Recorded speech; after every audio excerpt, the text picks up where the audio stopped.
Imagine the scene, a work meeting. Someone presents an idea that you know with 99% certainty is flawed and will go wrong. The immediate, almost uncontrollable impulse is to raise your hand, point out the errors, display your superior knowledge, and save the day, right? Now imagine another scene, a family discussion. A relative insists on a political or historical fact that you know is incorrect. The urge to pull out your phone, prove them wrong, and win the debate is almost an itch in your soul. What if I told you that in many of these situations, the most intelligent, most powerful, and most strategic action is to appear dumb?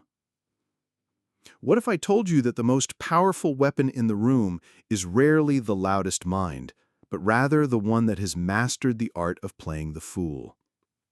It sounds like a paradox, an absurdity, but this is one of the oldest and most effective tactics used by philosophers, generals, and strategists throughout history.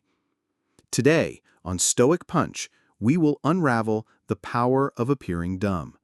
We will understand why true geniuses often hide under a cloak of ignorance, and how you can use this Stoic tactic to disarm difficult people, gain an advantage, and, most importantly, win your battles in silence, protecting your inner peace. First, we need to understand the trap almost all of us fall into, the trap of needing to be, or at least appear to be, the smartest person in the room. This need comes directly from our ego. The ego craves validation, status, to be right. Correcting others, showing off our knowledge, winning an argument, all of this feeds the ego and gives us a temporary feeling of superiority. But like all nourishment based on external validation, the long-term cost is extremely high. What are the costs of always appearing the smartest? First, you become a target. People with inflated egos are like lightning rods for envy, competition, and attacks. Others will feel challenged and will try to take you down. Second, you attract flatterers, not allies. People will agree with you to win your favor, depriving you of honest criticism and feedback that could help you grow.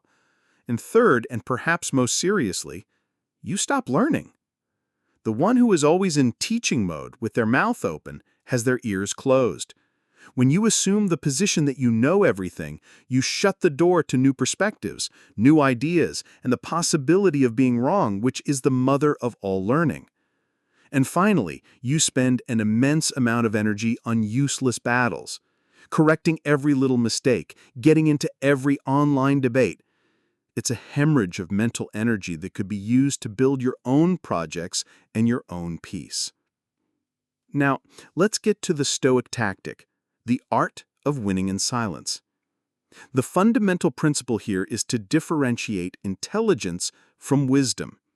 Intelligence knows the right answer. Wisdom knows when, how, and most importantly, if the answer should be spoken. Stoicism is the training of wisdom. Stoic tactic number 1 is the Socratic shield, used to disarm arrogance. Socrates, one of the greatest inspirations for the Stoics, rarely said, "You are wrong." Instead, he used his famous irony and said, "I am an ignorant man. I know nothing. Please explain your point of view to me in more detail." By feigning ignorance and asking genuine, curious questions, like, "Interesting, how exactly did you arrive at that conclusion?" Or, "Help me better understand that part," you force the arrogant or dogmatic person to try to explain their own reasoning. Inevitably, if the logic is flawed, the person gets tangled in their own words and defeats themselves, without you needing to attack them. You protect your peace, avoid a direct confrontation, and, paradoxically, often earn the respect of the person who felt heard instead of confronted. Stoic tactic number 2 is the cloak of invisibility, used to gather information. When people underestimate you, when they think you're not a threat, or that you don't understand everything, they let their guard down. They talk more. They reveal their true intentions, their plans, their weaknesses, their alliances. In a negotiation, in a work meeting, in any competitive environment, speaking less and appearing to know less turns you into an information sponge. You learn the terrain, you map the battlefield before you make your move. Sun Tzu, in The Art of War, said that all warfare is based on deception. Strategic ignorance is a sophisticated and powerful form of ethical deception. Stoic tactic number 3 is the protective silence, used to avoid unproductive conflicts. Marcus Aurelius, the philosopher emperor, constantly wrote in his meditations about not getting carried away by the trivialities and provocations of the court. He knew that not every provocation deserves a response. Not every debate deserves your energy. When you are confronted by someone who is clearly irrational, angry, or just wants to argue for the sake of arguing, the wisest response is often to pretend not to understand the insult or to simply remain silent. By doing this, you deny the aggressor what they desire most, the conflict.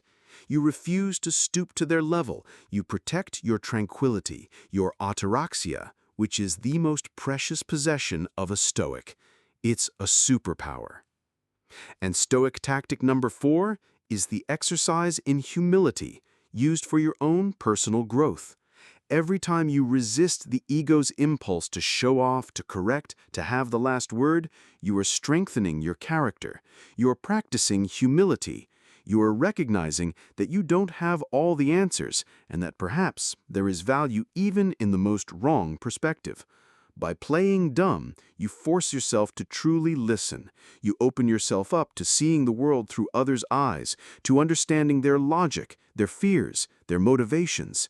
And this ability to see beyond your own navel is the shortest path to true wisdom.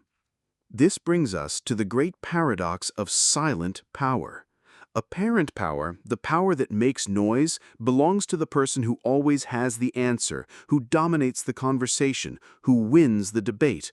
But real power, Stoic power, belongs to the person who has control of the situation, who understands the dynamics of the environment, who protects their inner peace, and who, in the end, achieves their goals, often without anyone even realizing they were in a battle.